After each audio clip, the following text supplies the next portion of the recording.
problems here. Entering pit road and going over the double jump is the 15, just launching the truck into the sky is Mason Mingus. He got all four wheels off the ground. Watch how fast he came in here. Just coming in too hot on entry. I don't know if maybe the brakes didn't. It seemed like the brakes got to working good right before he hit the grass. Look at that thing ramp up in the air. A really difficult pit road to get to, Phil, because it's right way around the turn.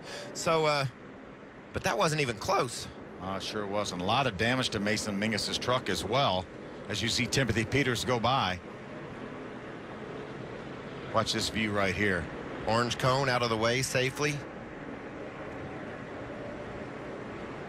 Look like Joey Chitwood or something. Yeah. Or the Dukes of Hazzard. Dukes of Hazzard. That's incredible. It's a big story, the way he hit.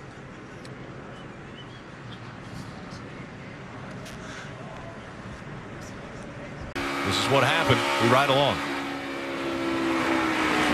Yeah, you hear the left rear tire shreds, and then he does a great job. I mean, he still hits the wall hard, but it could have been much worse. Yeah, it's all the way out, so he did a really good job keeping it. And as odd as this is going to sound, the tire shreds right here completely and takes some sheet metal with it. And it's almost good for him, because then it's guaranteed to have a yellow. You're on board here with Blaney. I think he cut a tire down or something, maybe a right front. And right into the sun, too. Yeah. Yeah, that's a tough weekend. He's done such a good job in the Cup car, and they've gotten rained out, I think, in 3 of the races. Jamie McMurray choosing that high line early, and around goes the 47, and Denny Hamlin also involved. A.J. Allmendinger, Denny Hamlin bringing out the first caution. We talked about it at the top of the show. Denny Hamlin down low on the track.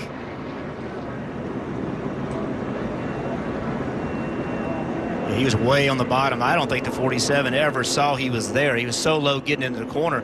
I just don't think that he knew he was there, and he just turned, went to go to the bottom, and just had no idea he was going to be there. Then all these cars, everybody did a great job. You know, here's the 11 car right in the middle of the racetrack. Nobody hits him. No contact anywhere. The biggest damage for the 11, she's going to be, you see, this is from the 43. You see the 11 making the move, getting into 3.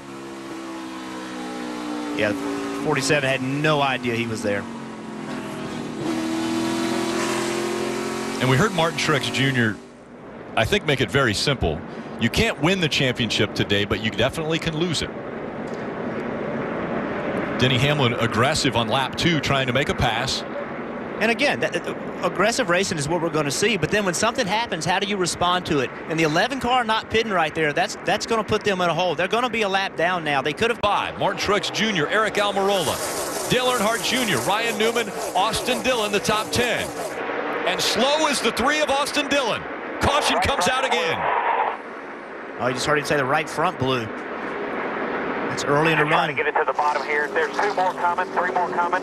We'll come to the pit road right here. This team had so much speed really all week long. You see right here the smoke where the car comes down the racetrack. The right front tire loses air. That smoke is the car traveling a little bit more as a splitter, and maybe the left front rub right here on board with Kyle Larson. 3, back to 2, just looks like it loses air, Jeff. He must have run something over this soon after a pit stop. You can't imagine that tire would be damaged. He must just hit something on the racetrack. He was running 10th on the lead lap. You wonder this soon after pit stop if perhaps, you know, the valve stem, you can hit that sometimes with the lug nut or with the 41 if Kurt Busch comes by. Yeah, he got really tight. Oh, there it is. Around goes the 4. Hold the brake, hold the brake. Stay up there. A lot of damage to the back of that car. And this is what we talked about. This is what we said at the top of the show. The pressure of these decisions. Real slow here. Real slow. Right here, as they leave the restart zone, the 4 doesn't get the greatest of runs. The 48 of Jimmy Johnson goes underneath them. Jimmy tries to come back up at the racetrack, Jeff, but the 4 tries to hold him down there. Yeah, it looked like to me the 4 got a good start. It's just the 48 got a better start, and the 22 is pushing him. You know, you get a guy, here you go. See the 22? He's pushing him. Actually turns him left. Jimmy forces his way back on the racetrack, and the 4, you see, he doesn't want to give him the lane. He can move up to the middle, but Kevin Harvick tries to force him down. We saw it smoke for a few laps. We wondered if it was getting better, and this is the result. As Kevin Harvick turns down into turn 3, the left rear tire is down. There's nothing at that point Kevin Harvick can do. Unfortunately, now this is a major, major hurdle for this 4 car in race 1 of the playoffs.